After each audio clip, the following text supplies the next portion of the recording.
Okay, welcome to Heal the Hate. Here we go, loving ourselves up on May 14th. So,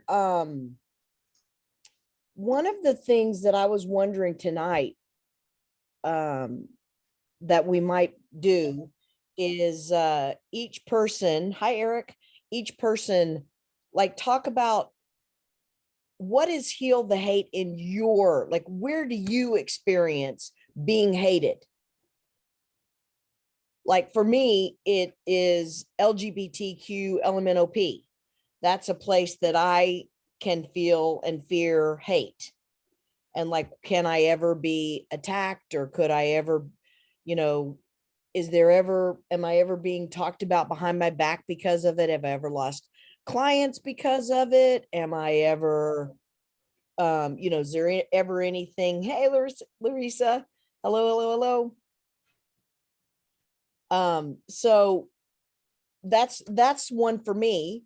And I wanted to see if you guys had any place where you've personally experienced it. And, honestly, I don't experience it as much anymore. Like I had a friend of mine that's thinking about moving to Nashville, and she said, how is the LGBTQ community? Is it safe to, am I going into a bunch of rednecks? Am I going into the red state? Am I going to get shot if I come as a lesbian woman into Nashville? And I had a different experience as a kid. And I said, since I've been back for the last 20, I guess I left here 30 years ago. So things have definitely feel different. My cousin, who has a 20-year-old daughter and a wife, she is the head of the boxing, has a boxing club, and she got women's boxing into the Olympics. And she and her partner were housemates at Vanderbilt. And I'm always just shaking my head like, how did they do it? How did they raise a daughter here? And they don't even seem to have any, they got nothing.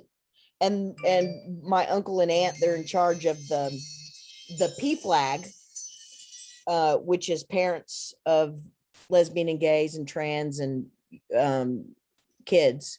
And her parents are the head of that in Franklin, here in Nashville, and have been doing it for years and years.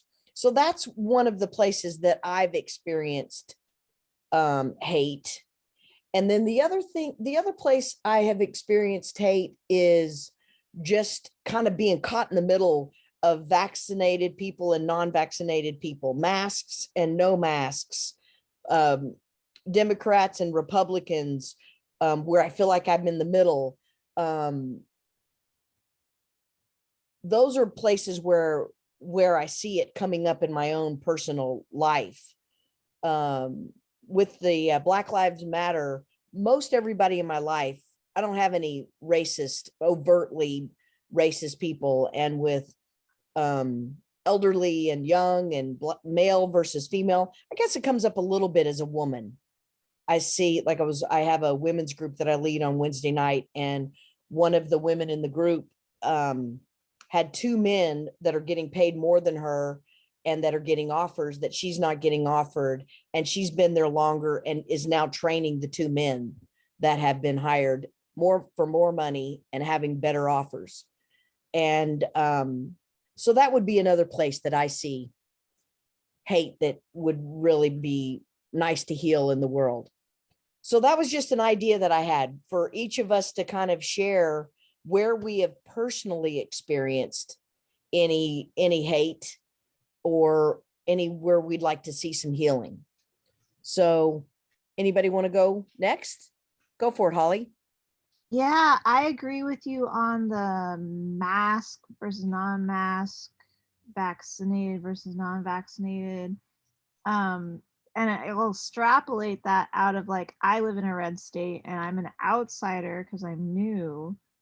And as an outsider feeling hate from the locals, like that, I almost got run over on the road walking by a car because I don't know why, but I just don't belong there. So that was pretty intense and not a welcoming situation. And I don't know what to think about that. Was it an accident? Was it oops? Or was it, it felt more intentional? So that makes me scared, you know, and there's some hate going on there. And I also feel intellectualism as something to hate when there's all this propaganda based on stupidity, that you have to hate, you know, people that are smart or technologically savvy. There's a really huge divide between the digital world and people who just don't embrace it, and they're scared and hateful. And I feel that. Being one of the smarties and being one of the cutting edge intellectual types and tech savvy, you Yeah. feel like people hate on you for being I that feel it's like too I easy have for to, you? I feel like I have to hide my identity um, to not be hated upon directly. So, for instance, I had a conversation with um, my husband's aunt's new husband, who is a minister, and he's really hardcore Southern Baptist, as you can relate, Bill. But he's a minister, and he I had a conversation with him, very interesting conversation, but I felt I had to not be honest enough in the conversation about my um, place or my opinions, because if I had said, well, I identify as an intellectual and technologically savvy, he would have, um, he was already making fun of those people in the conversation. So as if they're better than the believers, the people of faith, right? And I'm like, well, you can be both. Like, but he does it was, there was such animosity towards those type of people that I was just like kind of felt the hate there, and I was drawn back, didn't know how to process it. Really, it made me really question myself in the positioning, and how I couldn't be honest about it, and I felt bad about that. Yeah. Wow. I get it. I get it. I get it. So, hi, Erica. Welcome. Welcome. We're each sharing kind of how we have experienced any place where we personally have experienced a feeling of hate or a fear of hate, or kind of how the heal the hate has come up in our own lives. So thanks, Holly. Who wants to go next?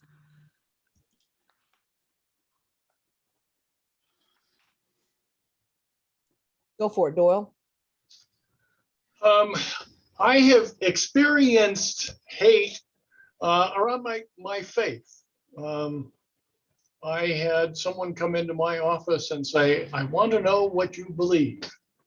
Because although I don't flaunt the fact that my religion is extremely inclusive, I don't denigrate anybody else's religion.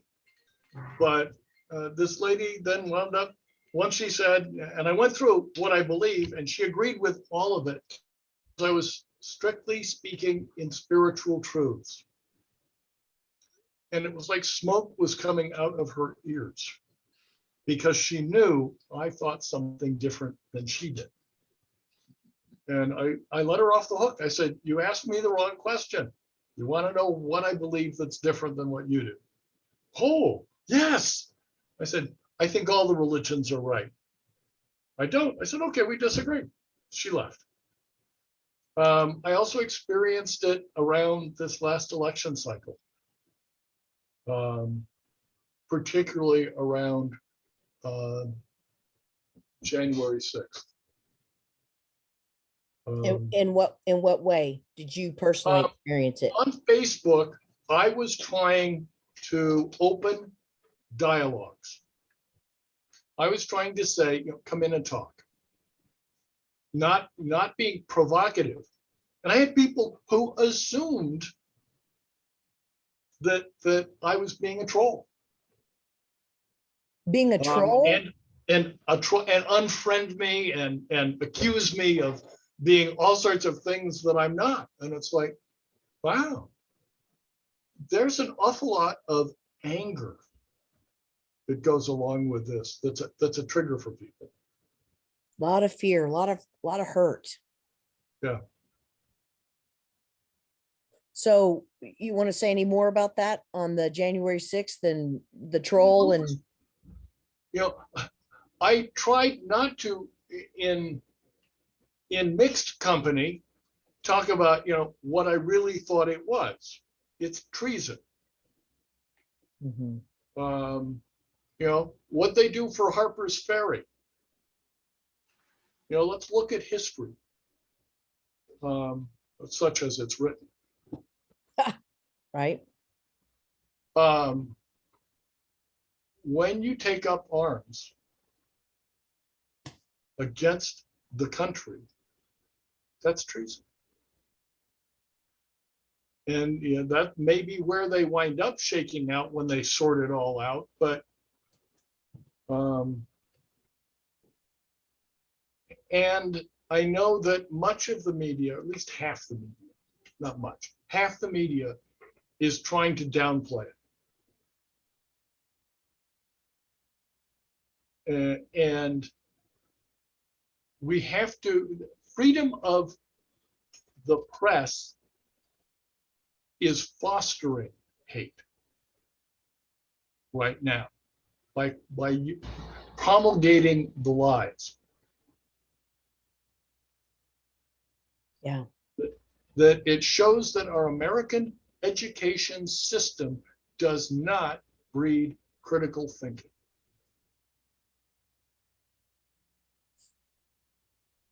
Yeah. So,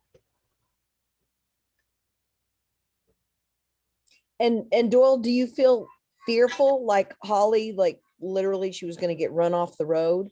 Do you feel any hold on, this thing was making noise, so life goes on. do you, Say that again. do you feel fearful? Like Holly said she was afraid, like literally fearful that she was going to get run off the road. Have you felt hate at the level of personal physical fear? No, Okay. because I very rarely have physical fear. If something bad happens, on to the next adventure. Yeah. I would have agreed with you, Doyle. For me personally, I don't feel like I have any real fear. But I remember when the LGBTQ right to get married came down. I remember where I was standing. I remember where I was. I was in Dallas with Gwendolyn, and I just started bawling. Like, I don't want to get married. I don't want to get married. I don't believe in having the courts in my business. I believe I've defended myself too much to not even want it. But the fact that I learned that I could, and then I just cried. I was like, wow, that kind of came out of nowhere. So I think sometimes we don't even know what we're afraid of until that we've even felt the fear. That, for me anyway. Yeah. Who else wants to share something that they've, go ahead, Dad. Well, I think it's ironic that the people who have spoken thus far tonight reference the church as a source of hostility. And I was thinking about that, Beth, when you were talking about being back in Nashville and not feeling any difficulty or hostility or whatever. And I thought, wonder what would happen if you went to whatever church. And Yeah. I think that's where you would see it. And it's a passive aggressive. It's a polite oppression. You don't hear anything, and people would ignore you. It wouldn't be a problem in most churches, unless you tried to join or tried to be a minister in that church or tried to Lead or get married. yeah. I mean, anything like that, then it becomes a problem. And ironically, I was talking to a very close friend of mine on the phone as I was driving back into Nashville tonight. And this is a friend who was quite active as Church of Christ, as I was quite active as a youth and even up into my adulthood as Southern Baptists. And we were both discussing how we were just tons of miles away from where we were, and that we were embarrassed to be associated with that former religion. And there is so much anger and hostility and passive aggressive behavior in the church, and I think that's probably the thing that is perpetuating a lot of the hate with the Republican Party. Somehow or another, the Republicans and the church have connected and become strange bedfellows, and it's just very, very ironic because everything else is being disregarded in terms of either Trump or the Republican Party. But if you are a fundamentalist and you have these dogged feelings about what you are sure was wrong and God does not accept, nor will ever, and therefore we can't accept. And that is a hate that is hard to identify. It's a hate that's hard to move through, but you sure feel it if you ever get into it. Yeah, I really felt that as a child. I was a youth director in one church, and I grew up in my family's church, where we were probably the most liberal church that exists. And even in the most liberal of churches, they didn't realize it's kind of like what we've been talking a lot about, the Black Lives Matter invisibility. There are things that are said and things that are not said and things that are done and things that are not done that just make you feel so on the outside. So yeah. But just to add one more thing, you're asking where we feel the hate. I'd rather be faced with aggression than passive aggression.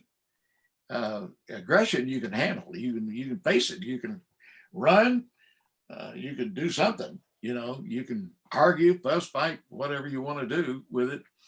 But passive aggressive is insidious. It is a killer. It shows itself in gossip. It shows itself in being rejected, and you don't even know when, where, how, but you look up one day and you realize, hey, I've been rejected. And it's an uncomfortable feeling.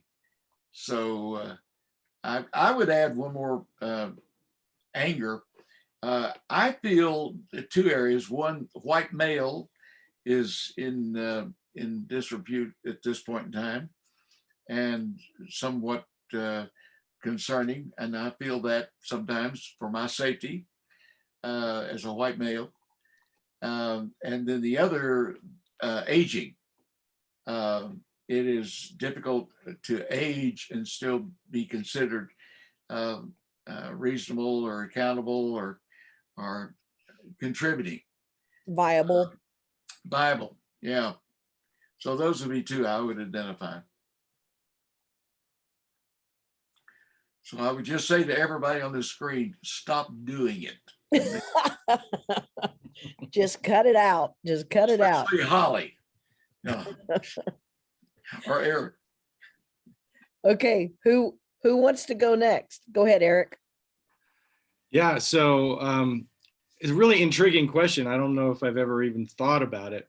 And I was racking my brain trying to think, where have I experienced hate, other people hating me, or some kind of hate being perpetrated on me? And it was so difficult. Maybe a couple incidents in childhood, but what really resonated for me is how I've healed the hate is I stopped hating myself for like 40 years. I really, really hated myself. And, I had years of suicidal thoughts and, just feeling like I had nothing to offer. The world was harsh and I just really didn't like myself. So I went through a period of about 5 years of healing that hate for myself. And then part of that was I was projecting my hate onto other people, and especially my mom. For the longest time, I really hated her because she just did not provide the love that I wanted, that our whole family I felt needed. So I was able to heal. Once I healed my own hate for myself, I was able to heal the hate for her. And, there was a couple other people, and even people I didn't know, like George Bush.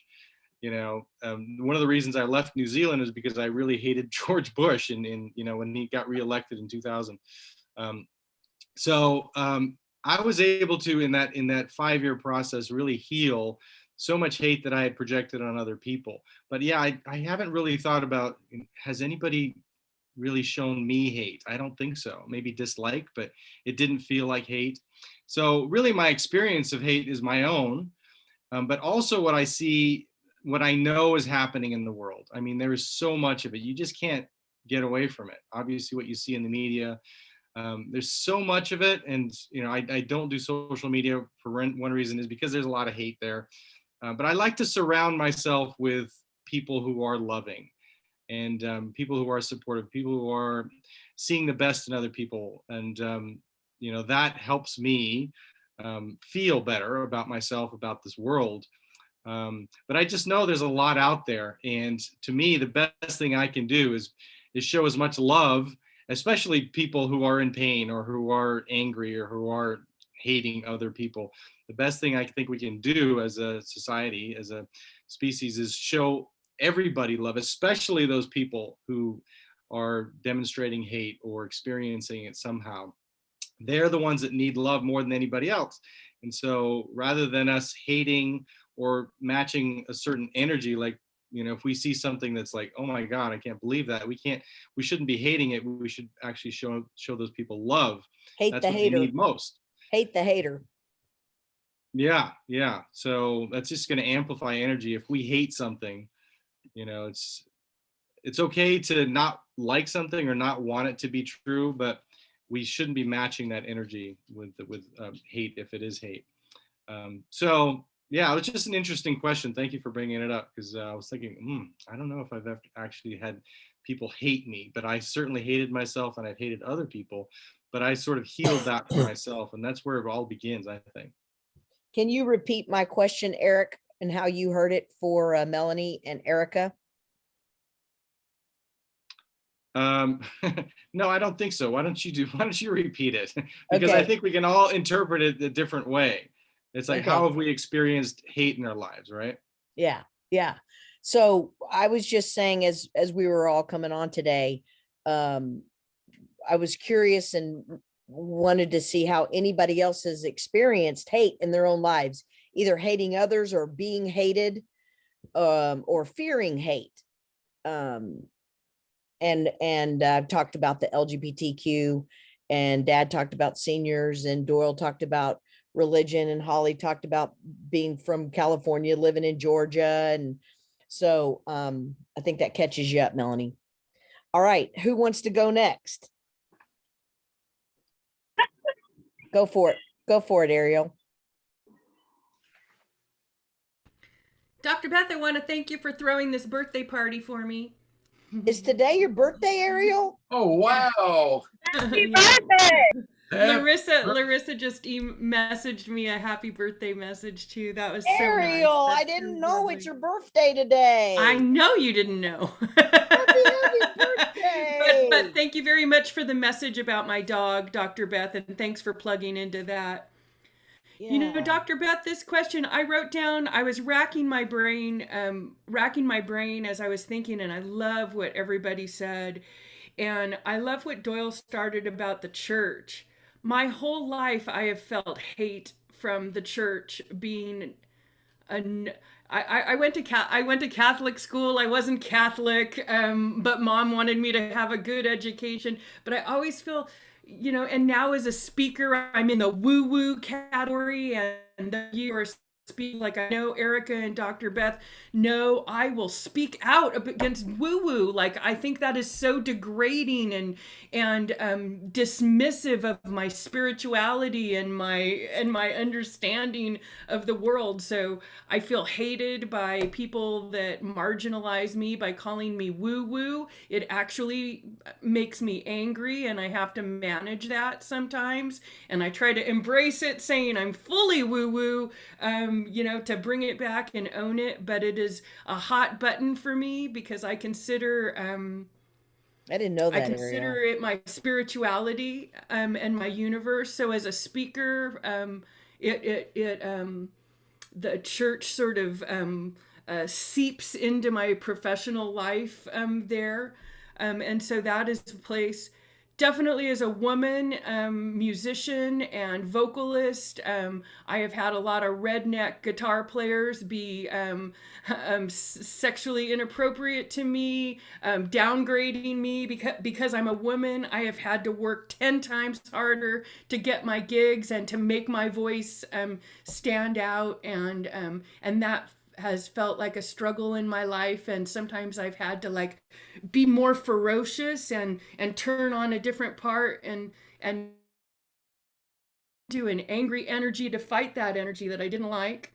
And then I want to tell you about one thing. Now this is a couple months ago, so this is not happening in my neighborhood right now, but a couple months ago, and I know this is during the pandemic, and I can't remember what other milestone was happening, but I had a terrifying experience. I just drove to the grocery store, and I was on my way home. I hope I haven't told this story before. I don't want to bore anybody, but I was looking down the road on the way home, and I saw a bunch of bicycles riding down the road. And I thought, oh, cool. It was a Sunday afternoon. I thought, oh, cool. Everybody's getting together and having a bike party. How nice. But then as they got closer, they swarmed out across all the lanes and started coming straight at me. And some of them were so all the traffic had to stop, and they were yelling at the motorists, and I was trying to pull over, and the other motorists were you know, we had to stop because they just swarmed us.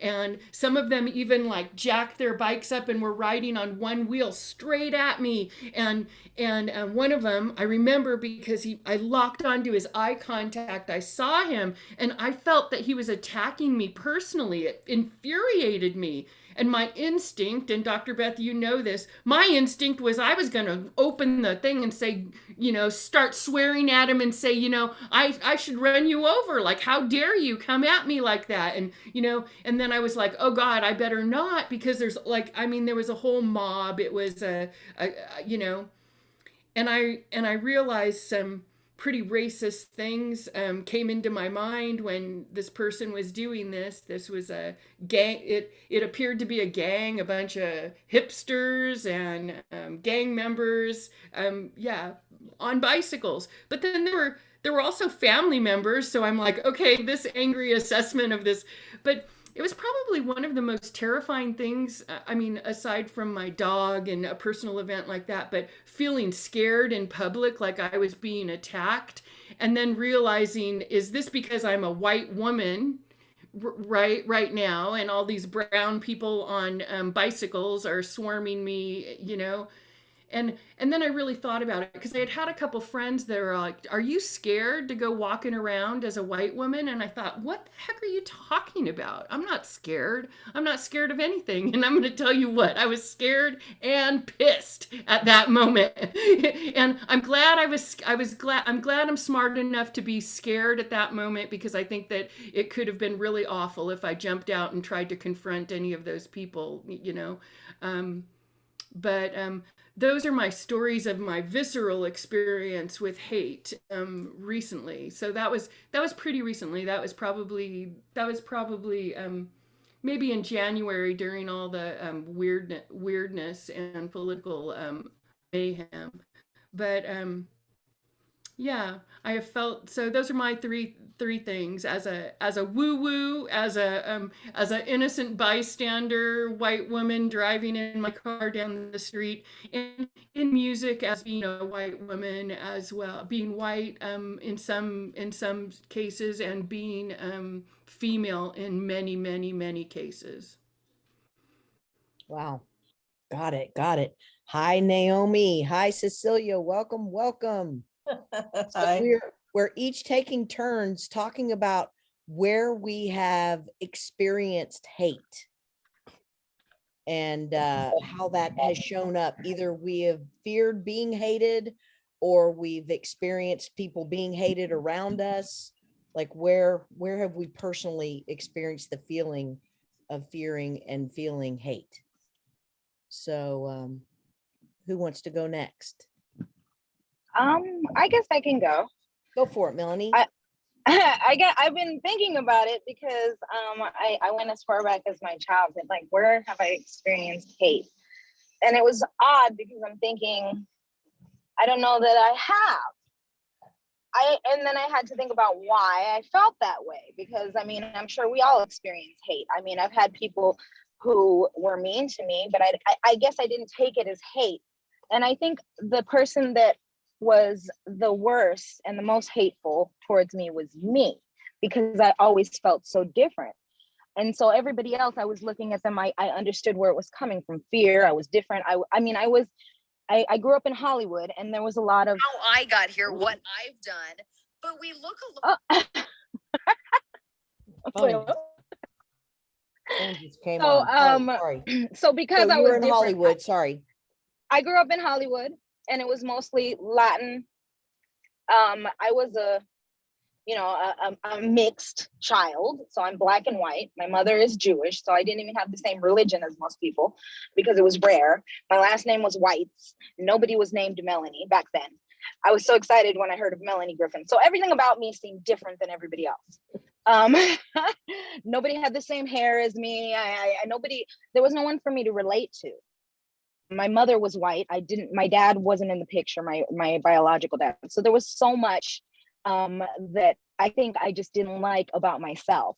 And so that's where I experienced the most hate. Obviously, there was people who were mean, but they were mean to everybody. It was just how kids are back then. It was like, I mean, it was gangs, it was craziness back then. I mean, I don't know where everybody else grew up, but I grew up in a very, like, there were shootings, they didn't care what age you were, you could get jacked. It was just horrible things happening on a daily basis. My dad was, you know, a heroin addict. My dad who raised me, my mom was schizophrenic.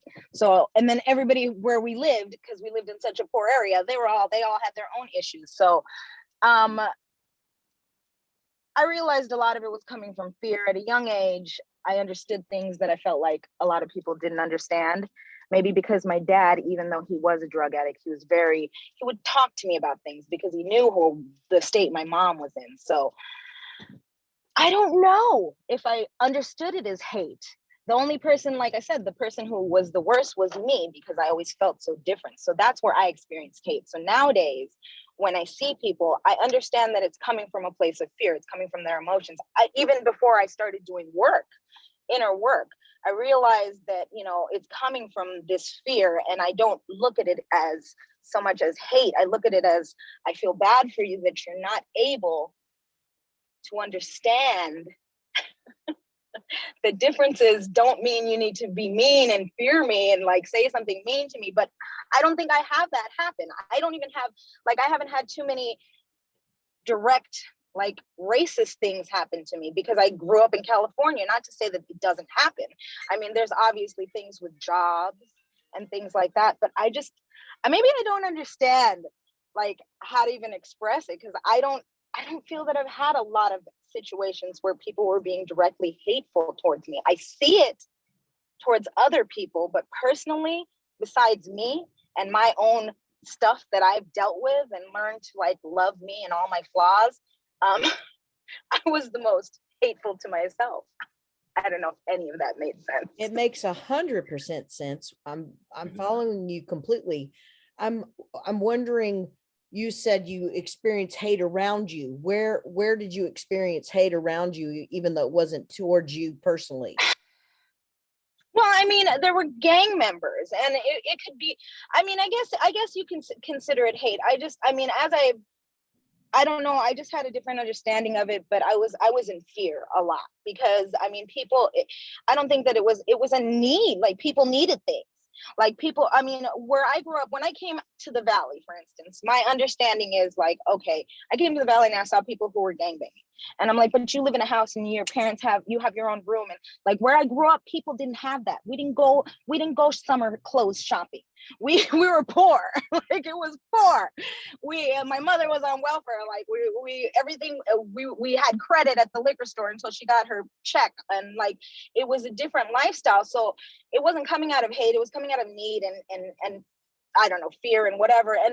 And the thing that it came from, the things that would happen, getting jumped, people getting jumped because you had on some shoes that somebody wanted, or you had a Raiders jacket or something like that. It was a different life. And it's odd because I mean, a lot of people don't understand it, especially because now I'm in the Valley and it's just a completely different lifestyle. I mean, there's still gangs, and I'm sure there was when I was younger and didn't live here, but it was different. It came from a different place. And it was hate because you were in a different gang. Oh, you're in the wrong street. You're not supposed to be on this street because you're from this place. And people would get shot. I had a friend who got beat up with bats, and we went to visit him and he didn't even look like the same person. And this is all before the age of 12, because I moved out here when I was 12 to the Valley. So everything I saw, a lot of people didn't see. I was in cars with people while people were shooting at us. So Wow, that's hate. it's hate, but it came from something as stupid as, oh, you're in the wrong street. Like you're not supposed to be on the street because you hang out with a different gang. And this gang over here, this is 18th Street Hood. And this is White Fence. And this is this one. And I was around MS. Like that's the street, like MS was right here, White Fence was right here, 18th Street was right here. And it was just like, and sometimes they talk about it on the news and I'm like, oh, they're famous now. They're still around. But so Wow. I mean, it was that it was constant hate.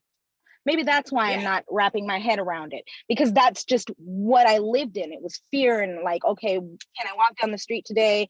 And will somebody like look, like if I make eye contact with someone, they're gonna be like, why are you looking at me? Like it had nothing to do with anything specific about who I was or the color of my skin or this or that. It was just like, oh, you're looking at me. You're not supposed to look at me. I'm tough, and you don't stare at me unless I know you. It was just Wow. ridiculousness.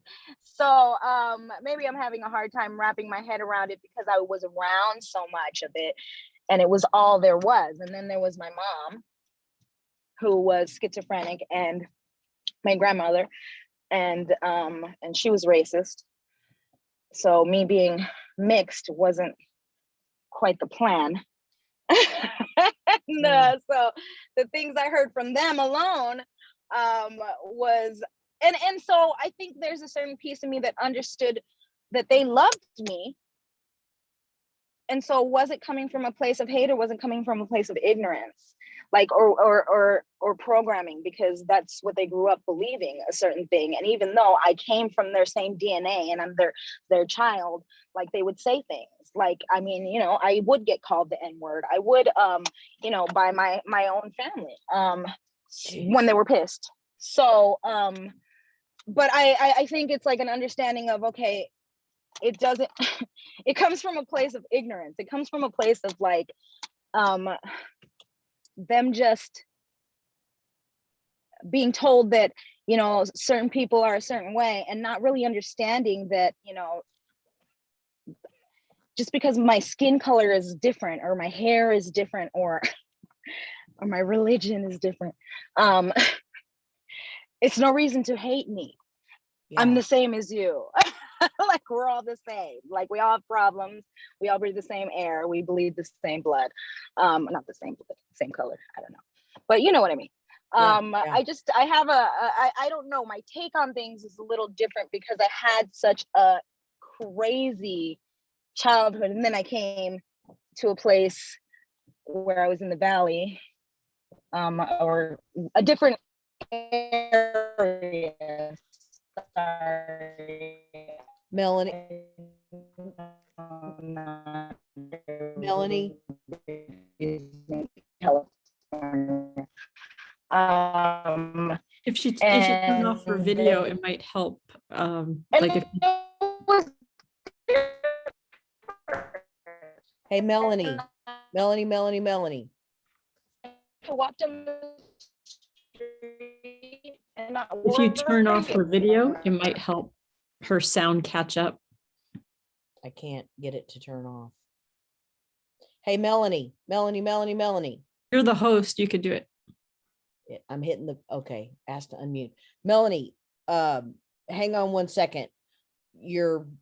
Get to another place and then keep talking to us. So I did you on mute, so you can unmute yourself as soon as you get to a better place in your full back. Wow. Does anybody else need to breathe right now? There she's back.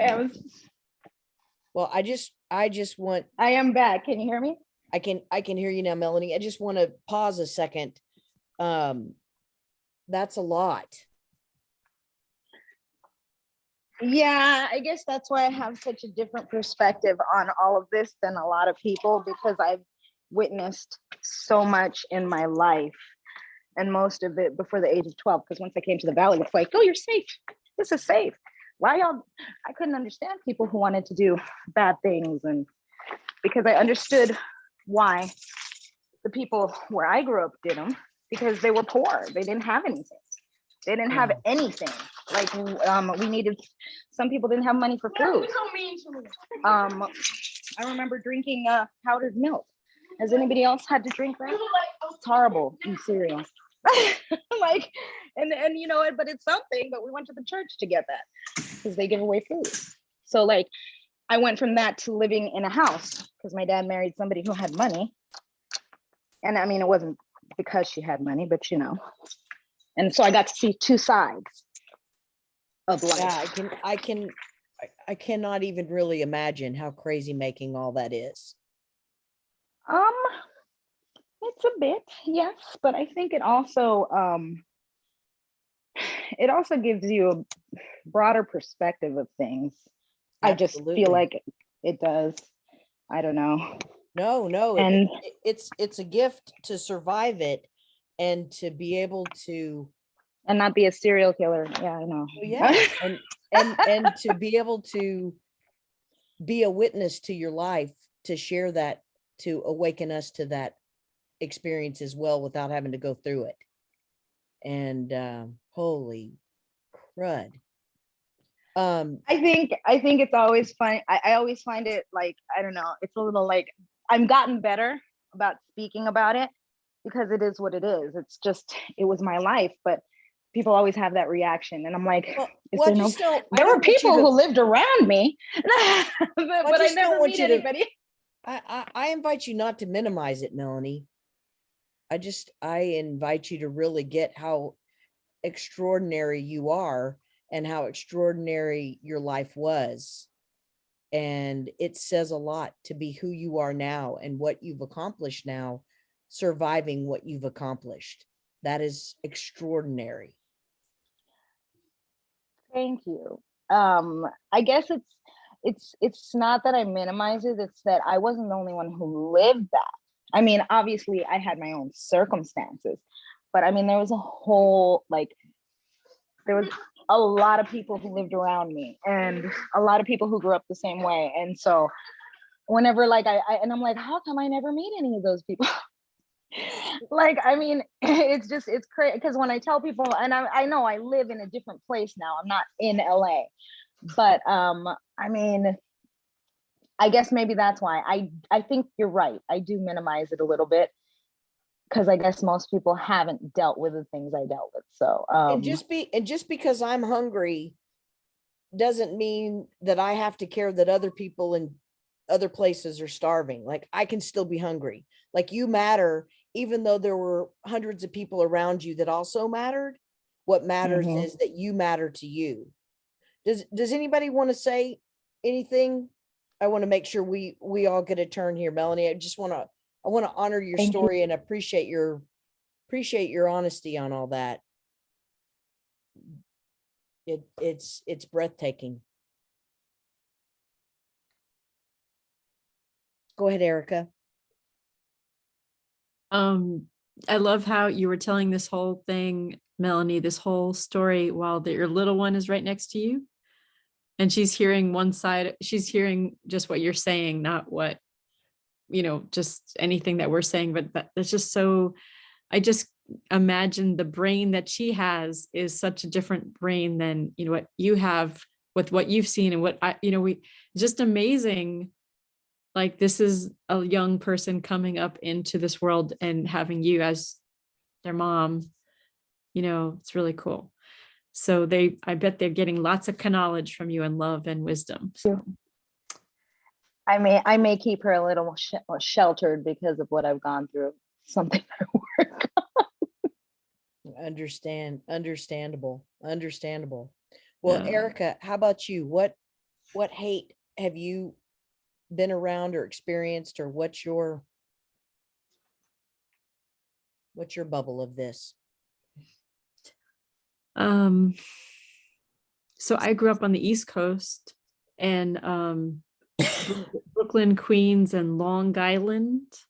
And in Queens, there was a little bit of this quality in the 70s there was a little bit of this gang quality. There's just a little bit of it, like just a touch. And enough and then the people that I grew up next to, they moved out. When we moved out to a part of Long Island, they moved further out to a different side. There's the North Shore and the South Shore. And those two boys that moved out there was like this quality there was a whole thing about gangs like that was in their psyche. And it might have been because of their father or the kind of mentality of what is safe and safety. But I just remember like learning from my little communities, my little pods of people, like, what does it mean to feel safe? And what does it mean to be together? And I remember when the words landed out into the air, some kid said the word kike, and I was like, what is that? That doesn't sound good, but what is that? Like, that's a bad word. And that's a bad word that means something bad for a Jewish person. And like, so, okay, where does that come from? How do I feel about that? The N word, what does that mean? Putting it all together and like, so why did that person say that? And what's happening, the background of those words and what they do. And so I don't know, let's see, the hate that I've experienced is ignorance. I really resonate with what Melanie said. Ignorance, like just witnessing ignorance. And then lately, what is happening with the ignorance right now, it's so like, really, really, really, I just go, really?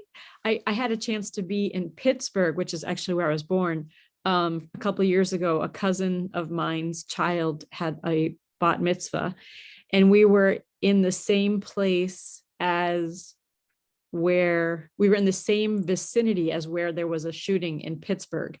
And to be in where we went for this service for the bat mitzvah was in a Jewish community center with like complete bunker protection. And to get in and to get out, it was like full security, like we were going into a United States building, safe, right? And we're going in, and every time the door opened, everybody in this little, for the bat mitzvah was like, who's coming in the door? As if like, are we going to be attacked? Is this going to go down? And then we were like around the corner, and then all over the little neighborhood, it was called Shady Side in Pittsburgh, Shady Side, which is where I was really born. I was really born in that neighborhood. And it was, so all over all the little you know, all the little business establishments had little, little signs in the window that were like, you know, we will not tolerate hate. We will not tolerate hate, over and over, all over that little neighborhood in Shadyside, Pittsburgh. And I was like, yes, right. And so I just have like the people who really like to have guns and they feel that they are well trained with their guns. Like one of them is somebody who's trained us, and like he let me hold his gun, his like serious gun. And I didn't want to pull the trigger. He wanted me to pull the trigger. And I just said, no, I'm not going to do this. And I don't want to do this. But what I will do is I'll hold on to your body while you pull the trigger. And he just had something to aim at, like that was, you know, a target, and it was safe. Nobody was going to get hurt. Just that like gave me this whole experience of like a trigger, like it was a complete trigger for my body to be experiencing the trigger being pulled on this. I mean, I don't even know what to call it. Was it an ATFL? I have no idea what it was, but it was this long, big thing, heavy. And this person felt it is actually not the norm that these shootings are happening. Like this is not the norm or something like that. And I'm just like, well, I don't understand that. Like, I don't think that was a thing, is like, how do I take a stand against people who really appreciate their guns because of whatever their reasons are, the Second Amendment and all that. And then this other camp of, well, just people are being shot. And since that time, so many more shootings have happened. So when I say, how is hate happening? We are experiencing hate with shootings, right? I equate shootings and killing people to hate is happening. Maybe so. So, Yep. And then just hearing the more and more and more stories, you know, so these are my little snapshots. I'm sorry, I'm not very articulate, but it's like, this is what comes up for me when you ask me that question. And you were quite articulate. Thank you for sharing. Thank That you. was beautiful. Who wants to go next? I'll go next. It's Naomi. Go, Naomi. Naomi in Costa Rica. Actually, wow, you keep up.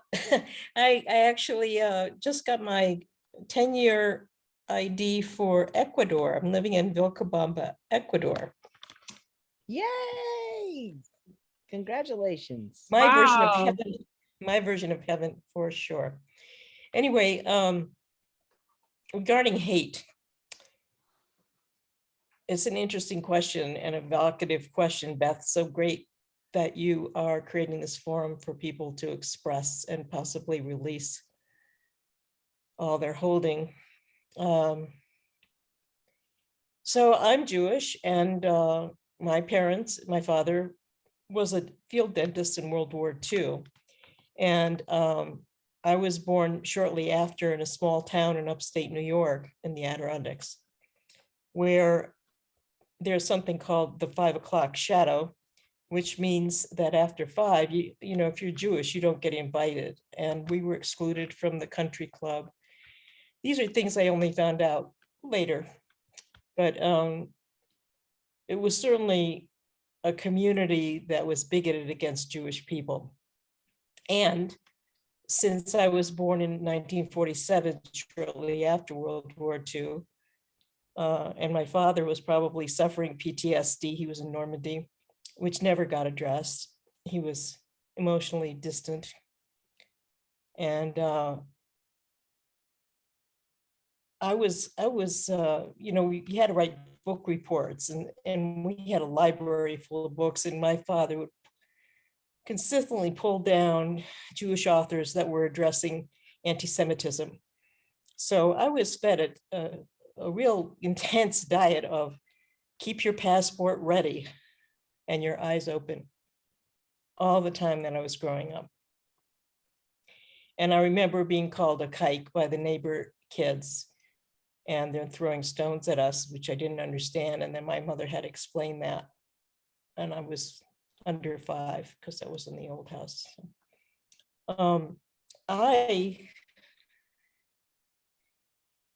I I took a stand somewhere early on that I was going to have my life. I don't think I've ever said this publicly. I was going to have my life be about people understanding that humans are humans. Yeah. Yeah. And I went through a lot of stages of being angry and terrified and but I was determined, and I followed every lead I could find and every powerful woman role model I could find who was articulating what I knew to be the truth, which I wasn't yet able to articulate, or I wasn't yet able to articulate or do anything about, but I knew that I had to be part of the solution. That's why I was here. Mhm. And I refused to go, to keep my ear to the ground, as I was told, and read everything about the anti-Semitic activities in the Jewish newspapers and stuff like that, and separate myself from the Goyim, which was hate as well. It's, people that are not Jewish, they have their own slang, the Goyim, which is like saying the niggers. So I took that stand to be a human first and not Jewish first, as a role model and as a, So anyway, I spent my life, as you know, Beth, in transformational training, personal growth, plant medicine, even creating my own workshop to get people that present without the filters, that they can actually see other humans as a human available for co-creation in each moment of now. And that's really driven my whole life. Yes, I see you. I see you. I see Ariel's heart too.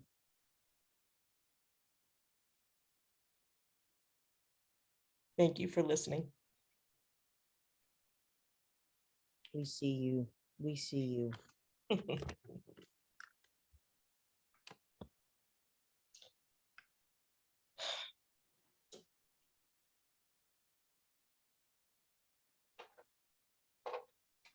Anything else? I just invite us all to show up without the, to show up just free of mind chatter, present with an emotional armor of unconditional love, 360, 3 foot deep, that transforms any human that comes close to us. They actually can't escape it. Being seen and loved unconditionally, people rise, their vibration rises. And that's our best armor as far as I can tell.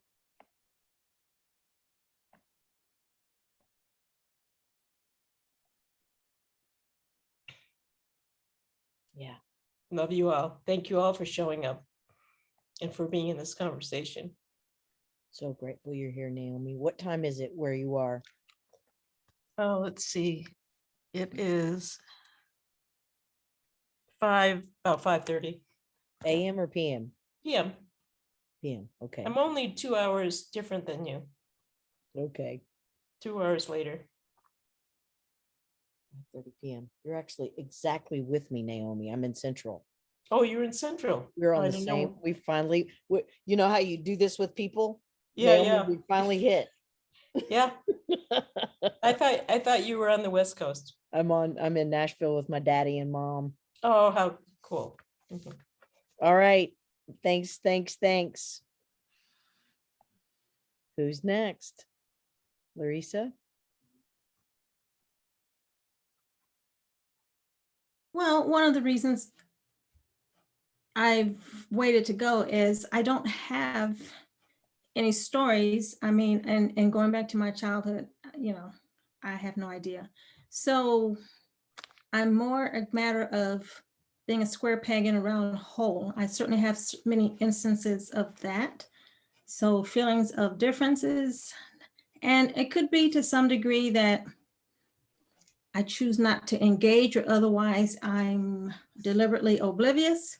But I mean, I mentioned probably on the first call being here, and Melanie, to your point about feeling safe in the Central Valley, I've been here since 2018. And so taking walks around the neighborhood, I know that this is, at least my neighborhood, it's Trump country. So as things are, when things get riled up, I don't necessarily feel safe, but I don't feel personally threatened. I'm just maybe alert.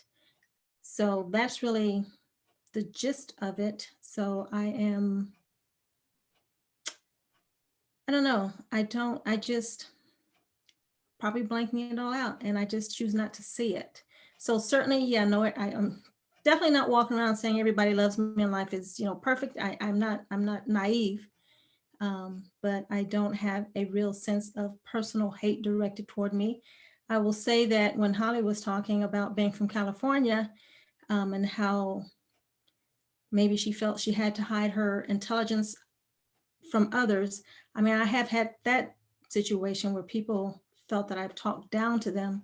And so I feel like, okay, well, I have to change my verbiage or manner of speak, and I don't use the word, well, anyway, so that's been really the most, Say more. You cut yourself off. Say more. just saying that I'm aware that people look at me, and when I'm down to those assumptions, it's a surprise to folks and they don't know what to do with me. That I get a lot. But I don't look at it as hate. I look at more of it like square peg, round hole. I'm different and I don't fit the stereotype. But I don't consider that to be my issue. I mean, I can navigate as I need to navigate, but and again, so for the past, it's over a year now. I've lived in isolation. So whatever is going on, I see it on the TV because I can't seem to turn it off. Until I just need to decompress because it's just too much. There's a lot of ugly out there that you see, and it's just not good to keep dwelling on it. So somewhat, I don't use the word anticlimactic, but there's not a lot to hang my hat on because I just choose not to deal. I think that's probably what it is. Would you say insulated? It could be insulated, isolated again. So two Not things. isolated, not isolated, but insulated. No, I am saying isolated. I'm saying it's both. I live alone. I just do not have a lot of interaction with people. I'm working from home still. Mm-hmm. So I don't have to, the people that I deal with are mostly the people that I work with. So there is a work relationship. It's not like, we don't bump. Yeah, we don't bump heads. I mean, because we're just, doing what we have to do. So so that's not an issue. I mean, the only other place really I go is I spend way too much retail therapy. So there's a lot of shopping, but I'm in and I'm out. And like the thing about the store, someone mentioned the mask. It's like, they have the little stickers on the floor, and I just do not appreciate when people are crowding up on me. I'm like, I'm not going to tell somebody to turn around and back up because I'm not trying to be on the 6 o'clock news, but I have my personal space, and you are totally invading it. Yeah. So, there is that conversation about how to navigate people who just do not have the sense that God gave them. I would just like you to back up out of my airspace. Mm-hmm. So again, not hate, it's discomfort and not always fitting the stereotype. Fitting what stereotype? Just as I said, work.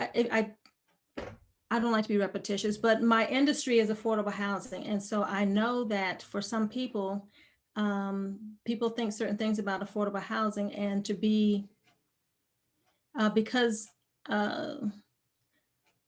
most of the people that I work with there are very few Black people in the office. There we go. So I think that people believe the hype that's on TV, and that's just not, it's just, we're not all the same. So that's what I meant. I feel like I'm missing some things I'm supposed to know.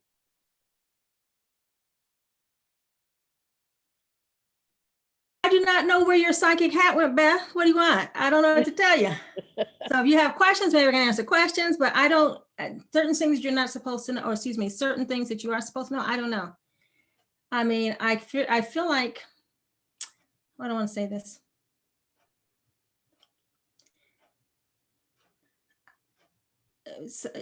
I don't know what to say with that, because I mean, I know there's some new faces on here, so everyone doesn't have my whole life story, but I mean, I grew up in the Air Force. I joined the Air Force. I just have a different outlook on things, and I'm willing to meet people where they are. And again, I know I can't be friends with everybody, but I do make a concerted effort to get along. And right now I'm really, maybe again, I already said I could be blocking or just choosing to be oblivious, but with the limited people contact that I have, I don't have a personal issue right this minute. No, I get that.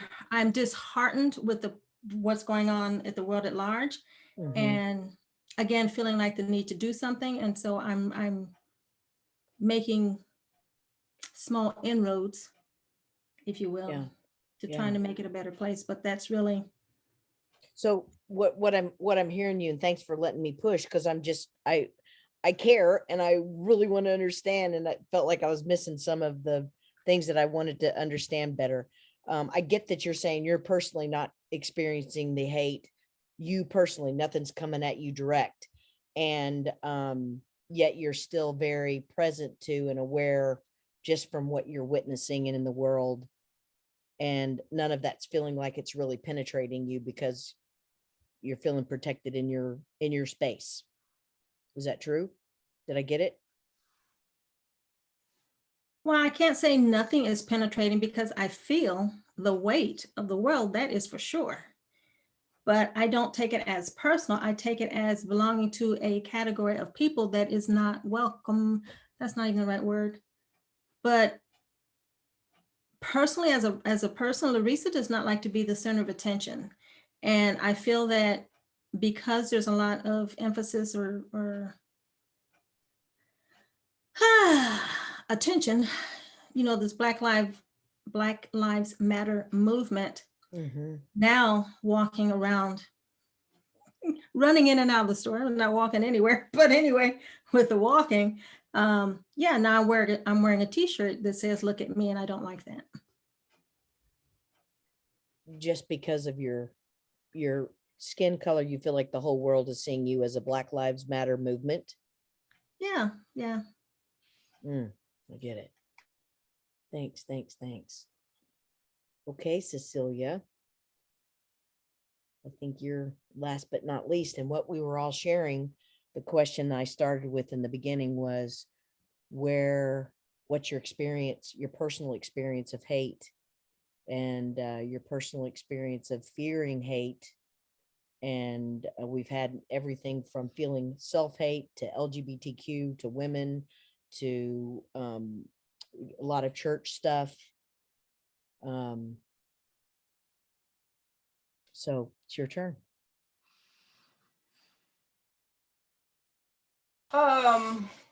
So in general, most of my life, all my life, I really haven't experienced direct hate. One of the things I found interesting from the time I've been on the phone is you almost have to describe hate. What I believe is happening now is hate, perhaps in some people's cases, or is it, as I think Melanie said, I think it was Melanie, somebody said ignorance. Some of it is brainwashing that they don't even know. It's just they've been taught this feeling. So it's almost too strong to say hate. There are some people who are very evil, who are doing things against people, whatever, LGBTQ, LMNOP is what I say. or Blacks, and they would swear up and down they don't hate you. Okay. So right. It's for me, it's been more discrimination more so than hate. And discrimination is such a subtle thing. Now, you know, hate, like all the guns and craziness, that's out there in your face. But a lot of things that people have been subjected to is more discriminatory, which is more subtle. Now, don't get me wrong. Yes, Blacks, everybody's been maligned in some fashion.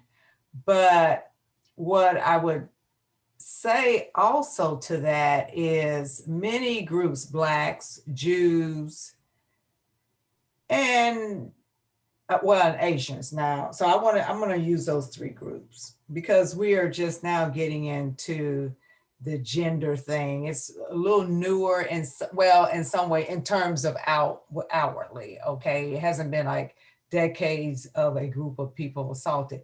Personally, yes, small groups, individuals, but not where we've identified everybody as a group that's been targeted, although they have, but not, again, not in terms of historical, oh, we put them all in a camp, or we, you know, treated them as like whatever, or, you know, the Holocaust.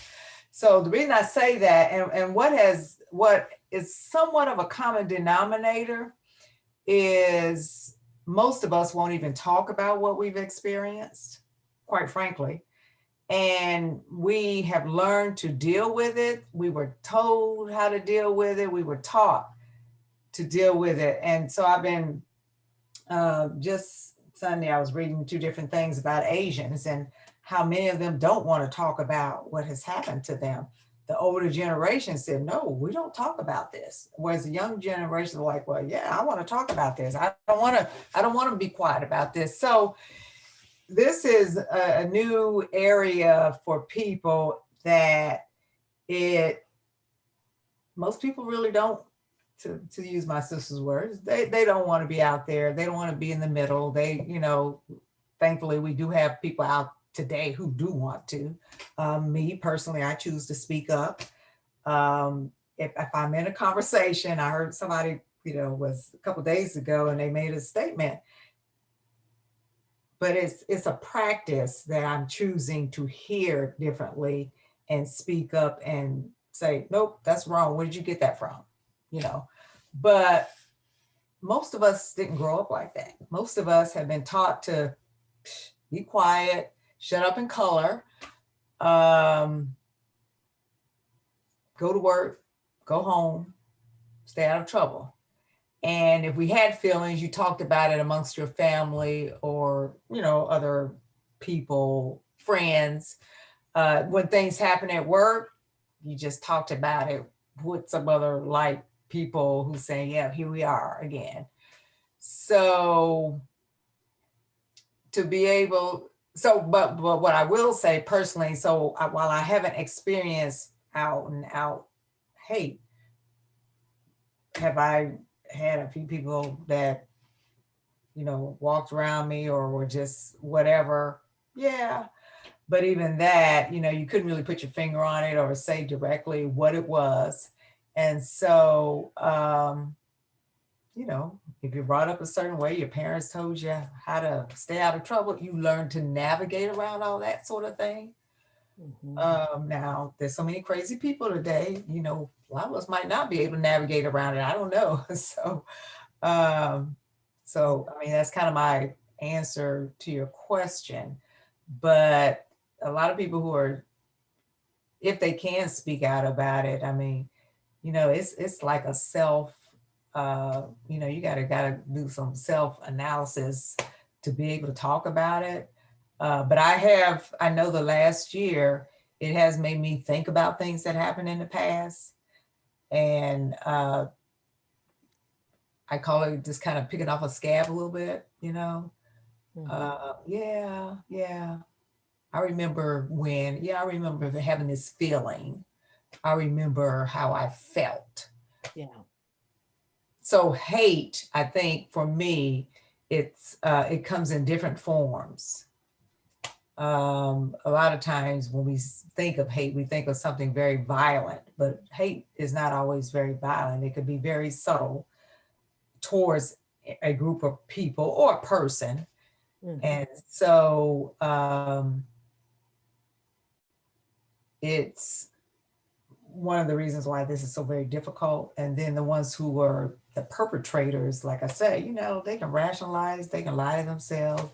They've been brainwashed to think a certain way for so long that they could look at my face and tell me, I don't hate you, but you're sitting here doing all these things, you know, so Yeah. that's something that we're all having to kind of figure out what that looks like.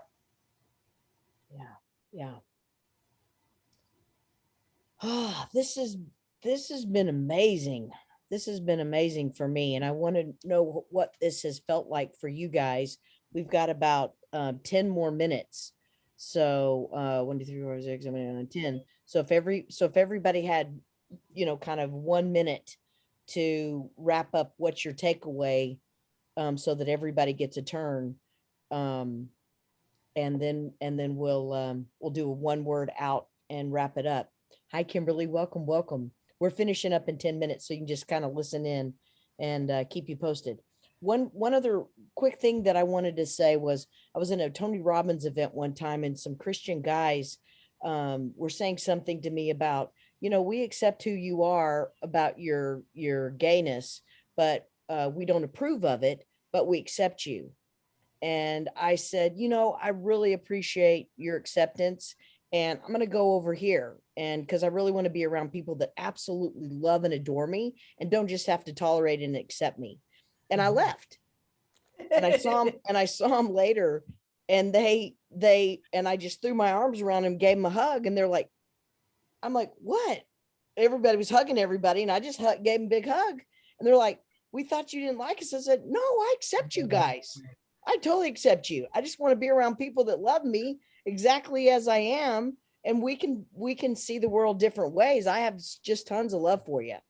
So go ahead, Cecilia. Just one comment. I apologize. No, so that's what okay. you just said, this is what people do.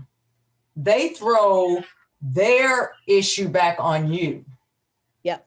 That's the example you just gave. And that's very common in what we're talking about. It's like, well, wait a minute. No, that was you. They were the ones that said that about you. And then they turn it around to say, oh, we thought you didn't like them. And yeah.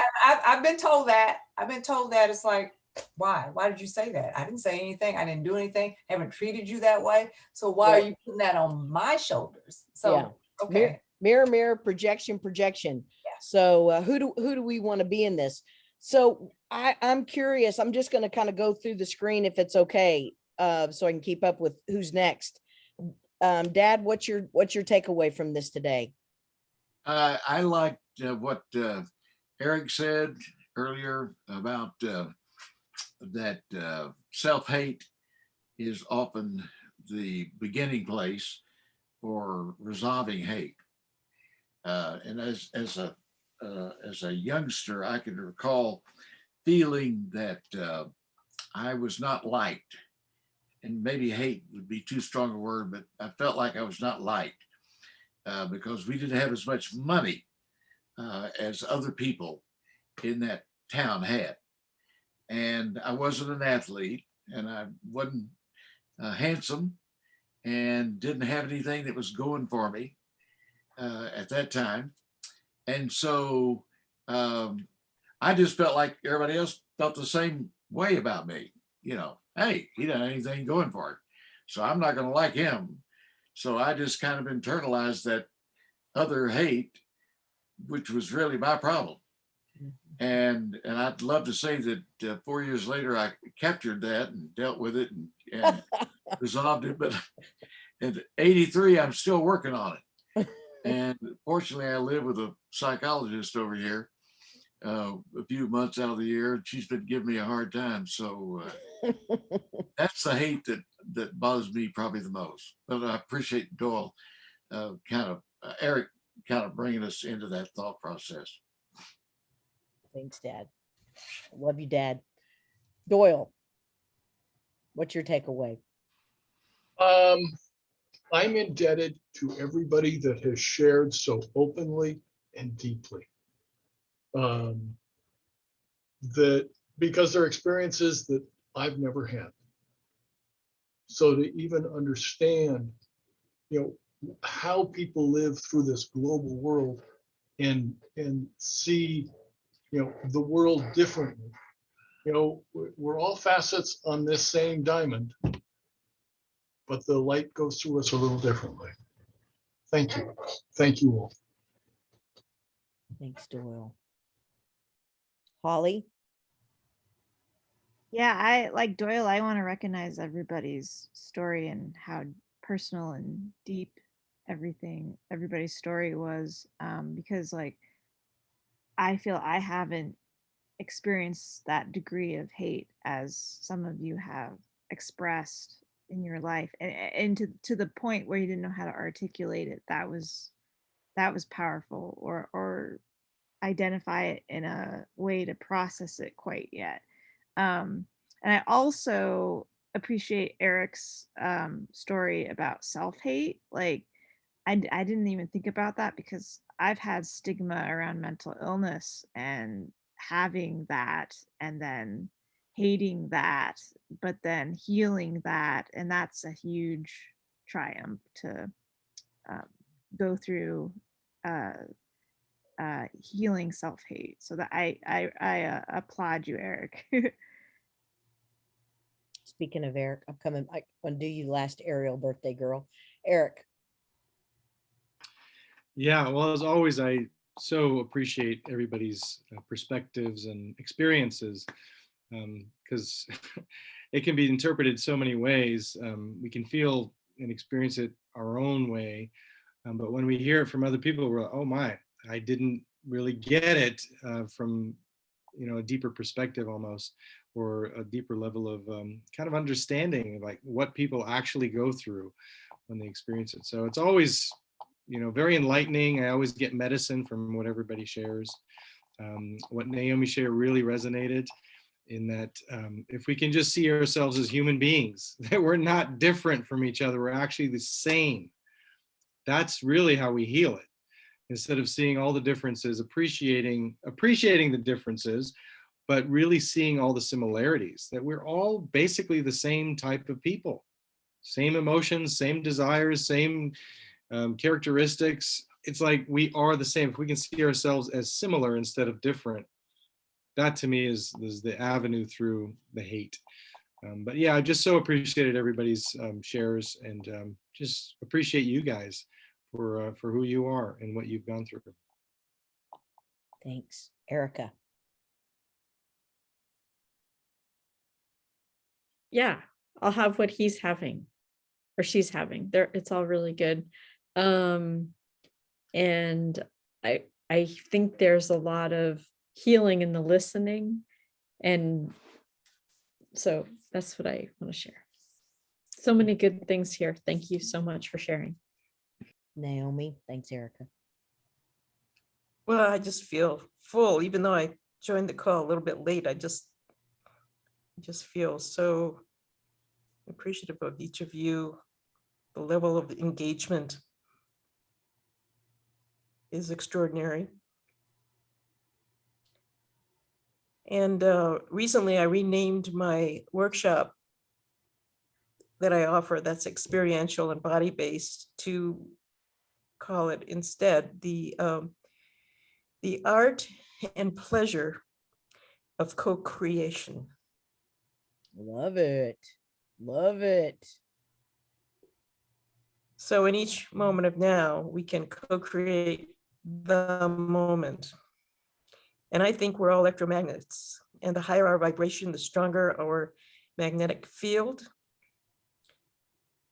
the more able we are to be transformers of everyone around us and have it go viral that way, just by doing our own practices of self-care and keeping our bodies, minds, and spirits clean, and dwelling in appreciation and celebration. That's my mandate for myself that I invite us all to. I'm in. I'm in. Thanks, Naomi. Good to see your beautiful face. Melanie. I don't know what to say. If I feel like elated, like full, like my heart just listening to everybody. I mean, that's what I got. It was, I don't know, it was powerful. So, Thank you. Thank you. Thank you. Cecilia? Well, um, I'm going to continue the quest of I see you, do you see me? And I appreciate, again, I think reflections are good. Some of us have to, let ourselves go there. Naomi and Erica reminded me of a Jewish, she was actually my boss / friend that I had. She was from New York, and I hadn't thought about her in a long time. And that took me back to some things that we encountered. So reflections are good to keep our feet on the ground, really to do what Naomi talked about, because that's what I'm about. And so somebody's got to take up for the underdog. And the only way we can do that is to say, I see you, do you see me? Yes, I do. Kimberly, I know you came in late. We do this twice a month, second and the fourth. So we'll be back on the 2. And so I'm going to give you a 1 word out, just real quick, 1 word out, because we're wrapping it up. I want to leave Ariel with the birthday girl. This is her special day. And I wanted to give a chance to give her something. You have one. Can you love? I'll take it. Mwah. So Ariel, birthday girl, it's your turn.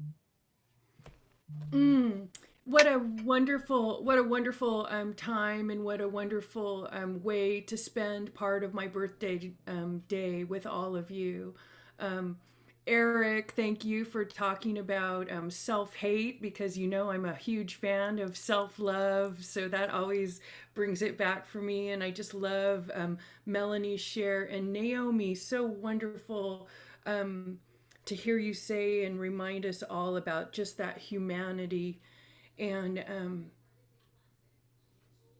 Doyle, thank you. I love that we are all different points of light on this faceted diamond. That's so beautiful. And for me, I love all of those tones, like all the tones can exist, but harmonizing them and allowing them to create a beautiful orchestra instead of a chaotic shit fest. Excuse my break from articulate dialogue. But yeah, I would really like more harmony and less discord. And thank you, Cecilia. You always spout words of wisdom. I thank you for your practice of I see you, do you see me? That's a very nice way to frame it up. That's really beautiful. Thank you. I'm going to put that into practice for myself as well. And I want to thank you all for contributing this beautiful conversation. And that's a wonderful present and presence for me today. So thank you all. So my 1 word out is just full up love. I feel so grateful that you guys have shown up, and I'm getting to have this experience of real life authenticity and presence and integration. So I'm going to turn the recording off. And then Ariel, if you have a few minutes, I have 2 birthday questions for you, and anybody else that wants to stay can stay. And whoever is over and out, we'll see you guys in 2 weeks. But Ariel, don't leave. I'm going to say a quick hi to Naomi. I haven't seen her in 10 years. And, so good to see you. Beth spoke so highly of you, and I met you in a short length of time, and you made such an impression on me. And when I saw your face, I thought, there's that woman I haven't seen in a long time. Where's she been? So I've got a funny, crazy thing to tell you, Naomi. I didn't even realize that you were Jewish. Yeah. What? Yeah, a lot of people say that. And that may be an insult. And yeah, no, actually it's a testimony, I would say, to my my determination to not identify as any box, but as human first. Yeah. I've refused to be put in a box my whole life. Yes. Well, I've known you for many, many years, and that's kind of crazy that you, I would be a testament that you pulled it off. Yeah, labels are killing us, but Yeah. Larissa didn't just leave. Her computer just restarted, so that's why she's gone. But Will you tell her that we love her and that we missed her, and we'll hopefully see anyone and everyone that wants to play again, and feel free to invite anyone that wants to be real and heal the hate. 2 weeks, 2:30 Pacific to 4, hour and a half. So I'm that glad means, I'm on glad the I'm 28th. glad that Melanie finally arrived somewhere and got out of her car. And Does that mean we're meeting on the 28th?